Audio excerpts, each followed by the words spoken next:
খাওয়ার চেষ্টা করলাম, আসলে অনেক সুন্দর। সারাদিন রোজা রেখেছি তো, আমাদের পরিষ্কার পরিচ্ছন্ন সব কিছু তারাই করেছি। তারা আমাদের আপনারা তাদের জন্য দোয়া করবেন, তার কণ্ঠে তারা যেন আরো উত্তম ভাবে বাচ্চা। সুপ্রিয় দর্শক মন্ডলী, আমাদের আরো বিশেষ দুজন মেহমান রয়েছেন। আমাদের মহানগর দক্ষিণের সদস্য অ্যাডভোকেট মমিন সাহেব। আরো একজন মেহমান রয়েছেন আমাদের সেন্ট্রাল মেম্বার জনাব ইউনুস সাহেব। রসুলবাগ কেন্দ্রীয় জামে মসজিদের সম্মানিত খতিব হাফেজ মাওলানা মুফতি নোমান সাহেব।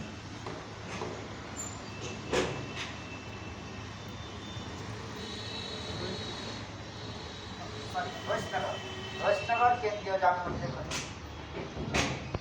আসসালামু আলাইকুম ওয়া রাহমাতুল্লাহি ওয়া বারাকাতুহু। আজকে এই মসজিদে থেকে আমার কাছে খুবই আনন্দিত, আমি আনন্দিত হচ্ছে এবং আনন্দিত আমাকে করছে।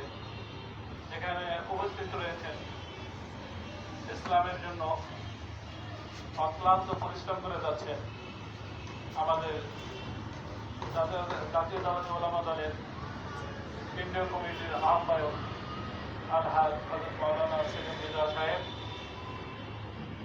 এখানে আরো উপস্থিত রয়েছেন আমাদের জাতীয়তাবাদী ওলামা দলের কেন্দ্রীয় সদস্য সচিব অ্যাডভোকেট আবুল রশিদ সাহেব। এখানে আরো বিভিন্ন ওলামায়ে কেরাম যারা ইসলামের জন্য, এই ওলামা দলের জন্য অক্লান্ত পরিশ্রম করে সারা বাংলাদেশে বিভিন্ন প্রান্তে তারা ঘুরে বেড়াচ্ছেন এবং আমাদেরকে উৎসাহ দিচ্ছেন যেন আমরা ইসলামের জন্য কিছু করি, ইসলামের দায়ী হিসেবে যেন আমরা মানুষের কাছে সুপরিচিত হতে পারি। এই জন্য আমাদেরকে তারা উৎসাহ দিচ্ছেন, আমরাও উজ্জীবিত হচ্ছি।